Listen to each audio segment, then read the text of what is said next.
घर के सभी कामों से फुर्सत पाकर चित्रा ने अपना मोबाइल उठाया और फेसबुक खोलकर बैठ गई। पहले दोपहर समय काटने का साधन उपन्यास, कहानियाँ हुआ करते थे। फिर टीवी सीरियल आ गए और अब ये मोबाइल 5 इंच के स्क्रीन पर पूरी दुनिया समाई है।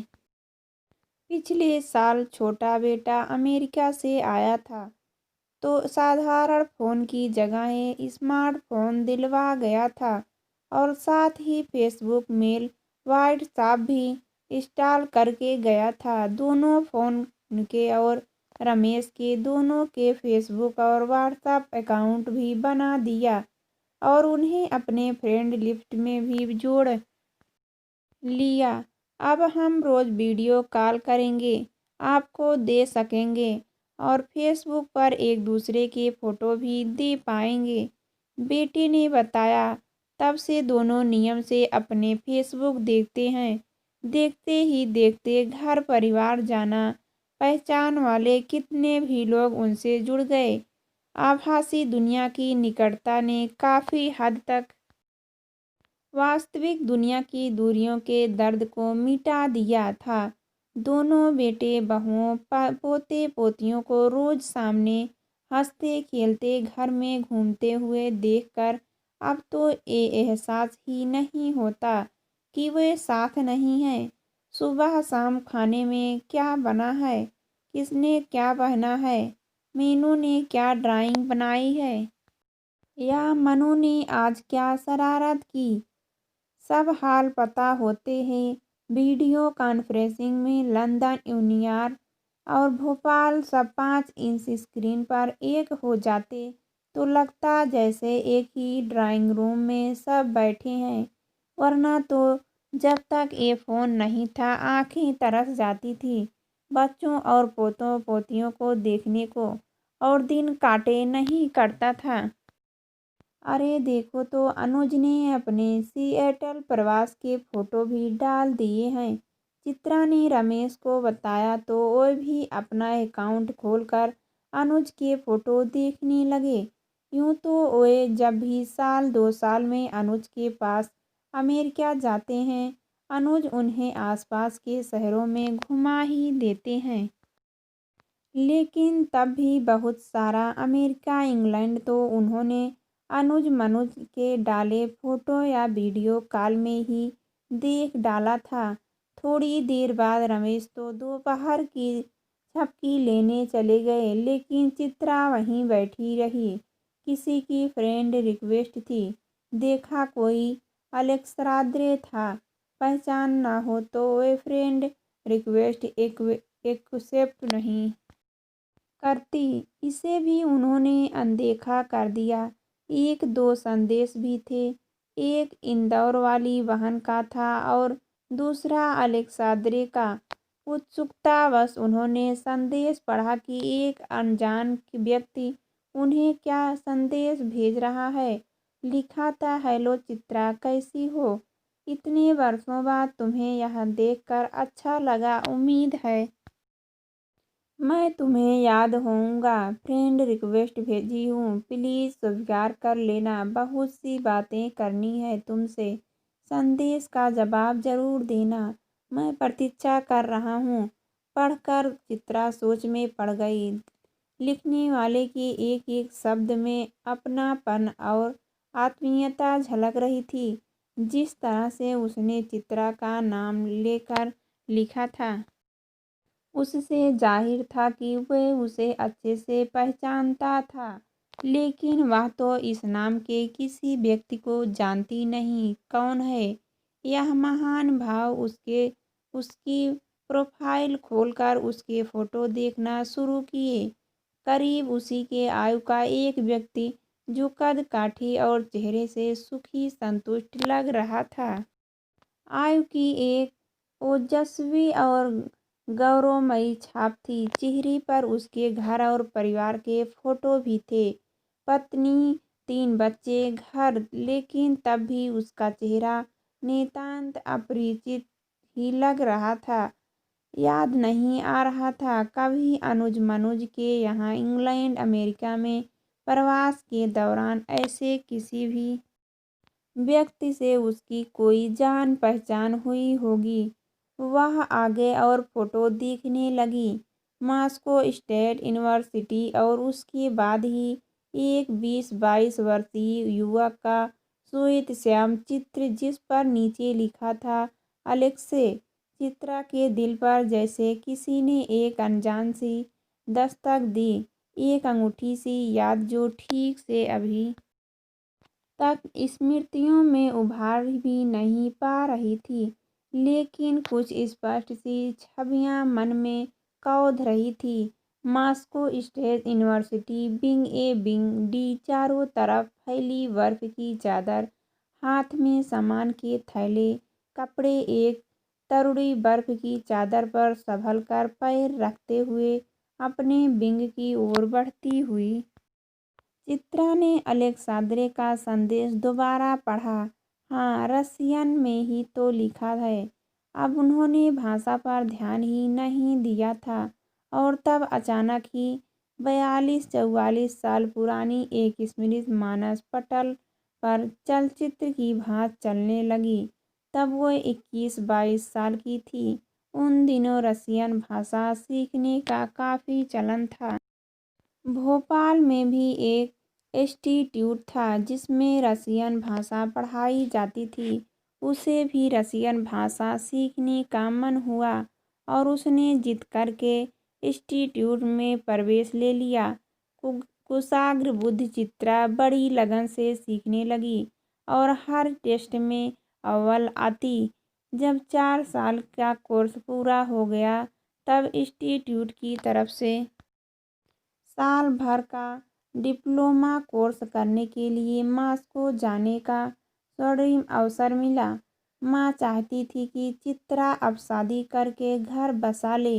उम्र भी 20 पार हो चुकी थी, लेकिन पिताजी ने चित्रा की इच्छा का मान रखते हुए जाने की अनुमति दे दी और चित्रा चली गई थी सैकड़ों मील दूर अनजान देश में यूनिवर्सिटी में पढ़ाई करने। अब तो यह सब एक सपने जैसा लगता है। भाग्य से उसे रूममेट आंध्र प्रदेश की रहने वाली एक लड़की दुर्गा ही मिली। दूर पराए देश में कोई स्वदेशी मिलना तब किसी बहुत अपने आत्मीय जन के मिलना जैसे ही सुखद लगा था दोनों को, और जल्दी ही दोनों बहुत पक्की सहेली बन गई। चित्रा को रूम विंग ए में मिला था और विंग डी में कुछ दुकानें थीं जहां ब्रेड, फल, सब्जी आदि मिल जाया करता था। हर मंजिल पर 2 कॉरिडोर के मध्य एक किचन था जिसमें गैस चूल्हे और कुछ बर्तन आदि रखे थे। यहाँ विद्यार्थी अपनी सुविधा से अपना खाना बना लिया करते थे। खाना अर्थात सब्जी या आमलेट और ब्रेड के साथ खा लेना। चित्रा तो अंडा खाती नहीं थी तो अपने लिए गोभी, टमाटर कुछ बना लेती। क्लासेस के बाद वह अपनी किताब लेकर रूम की खिड़की के पास बैठ जाती और बाहर होता स्नोफॉल देखती रहती। उसे बर्फ गिरते देखना बहुत अच्छा लगता था। दुर्गा ने उसे बता दिया था कि बर्फ पर बहुत संभल कर चलना, जरा सा ध्यान चूका और आप फिसल कर गिरे। चित्रा बहुत ध्यान रखती, संभल कर चलती। तब भी एक दिन वह डी विंग से फल सब्जी लेकर भरे 2 बैग थामे अपने विंग की ओर लौट रही थी। समय देखने के लिए क्षण भर को उसने विंग के टावर पर लगी घड़ी की तरफ देख लिया और क्षण भर में ही वह फिसलकर धड़ाम से गिर पड़ी। हाथों से बैग छूट गए और फल सब्जी सब बिखर गए। थोड़ी देर तो दर्द और शर्म से वह शून्य सी पड़ी रही कि अचानक एक कोमल मगर मजबूत हाथ ने उसे थामकर सहारा देकर उठाया। आपको ज़्यादा चोट तो नहीं आई? आप 2 मिनट रुकिए, मैं अभी आपका सामान समेट लेता हूँ। एक लड़के की आवाज़ थी। वह तो हतप्रभ भी खड़ी रह गई। उस लड़के ने जल्दी जल्दी सारा सामान बैग में भरा। फिर चित्रा का हाथ थामकर बोला, आइए, मैं आपको कमरे तक पहुंचा दूं। चित्रा यंत्रवत उसके साथ चलने लगी। उसे तो यह भी नहीं मालूम था कि यह लड़का है कौन। अरे, आपको तो चोट लग गई है। कमरे में उसका सामान टेबल पर रखते हुए उसने चित्रा का हाथ पकड़कर सामने किया। कांच की चूड़ियां टूटकर कलाई में चुभ गई थी और खून बह रहा था। मेरे पास फर्स्ट एड बॉक्स है, मैं अभी लाकर पट्टी बांध देता हूँ। इससे पहले कि चित्रा कुछ कहती, वह चला गया और 2 मिनट में ही वापस आकर उसके हाथ की ड्रेसिंग करने लगा। अब तक वह काफ़ी संभल चुकी थी। उसके संकोच हो गया। भारतीय संस्कार, पारिवारिक रूढ़ियों मन को घेरने लगी। इस तरह से कमरे में अकेली एक अनजान लड़के के साथ दुर्गा भी बाहर गई हुई थी।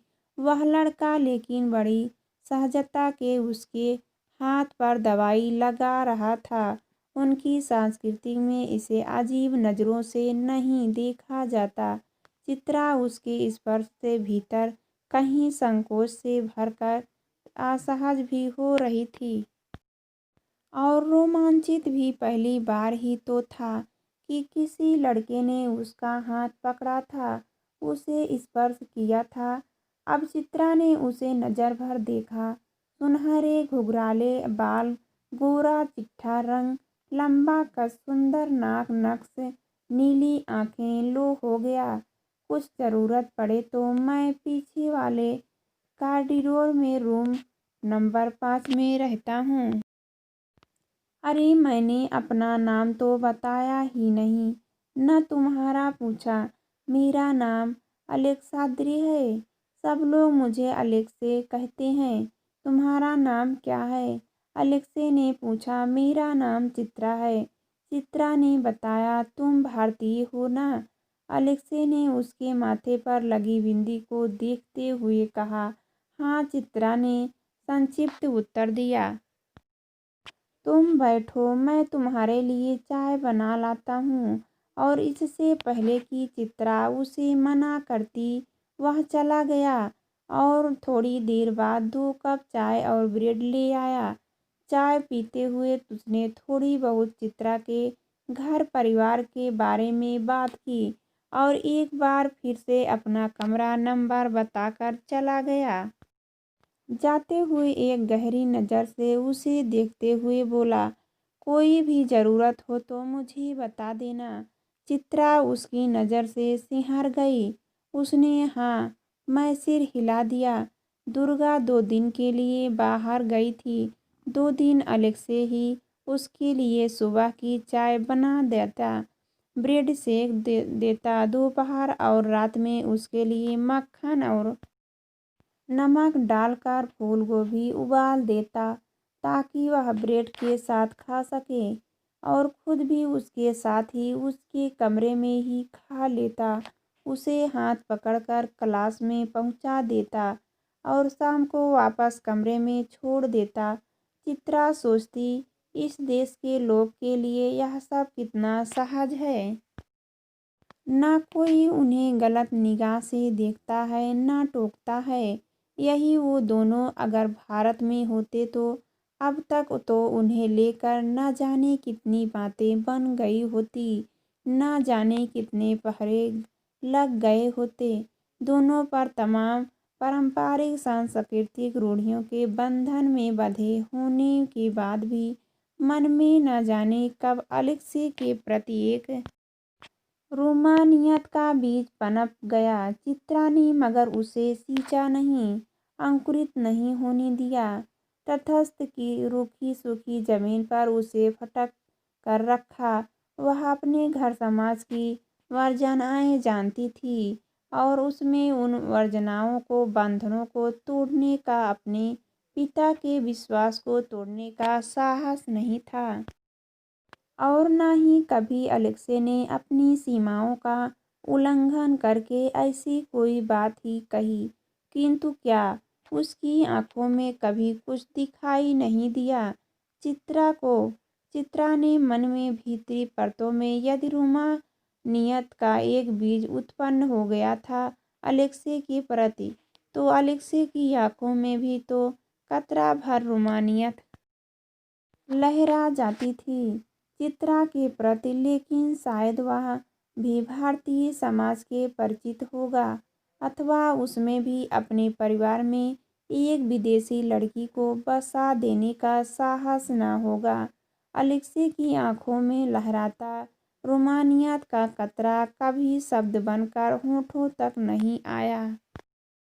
उसका स्पर्श लेकिन चित्रा के जिस्म पर बरसों तक छाया रहा। मन में प्रेम का पहला एहसास तो उसी ने जगाया था। कोर्स पूरा होने पर चित्रा भारत वापस आ गई और आनन फानन में माँ ने उसका विवाह करवा दिया। वह स्कूल में रसियन भाषा की शिक्षिका बन गई। नौकरी, पति, बच्चे, घर गृहस्थी की व्यस्तता में चित्रा ऐसी उलझी कि नीली आंखों की वह उजास भरी रोमानियत का बीज न जाने किन अंधेरों में गुम हो गया। फिर भी जीवन की कुछ रूखी वास्तविकताओं के बीच एक अनजान कोमल स्पर्श उसे सहला जाता। तब चित्रा को कभी मालूम ही नहीं पड़ा, लेकिन आज वह समझ पाई है। यह वही अलेक्सी की आंखों में लहराता कतरा भर रोमानियत का भीगा सा एहसास ही था, जिसने चित्रा का मन जीवन के इस तपते बंजर मरुस्थल में भी भीतर से हमेशा हरा रखा। वरना आम भारतीय पतियों की तरह ही रमेश के लिए भी पति पत्नी का रिश्ता बंद अधीरी कमरे में मात्र देह की संतुष्टि तक ही सीमित था। उसमें किसी सुकुमार कोमल भावना की जगह ही कहाँ रही, कभी जिसके लिए वह उम्र भर तरसती रही। लेकिन चाहे हजारों मील दूर ही सही, उसके अनजाने ही सही, एक पुरुष के मन में उसके लिए कभी कतरा भर रोमानियत रही थी।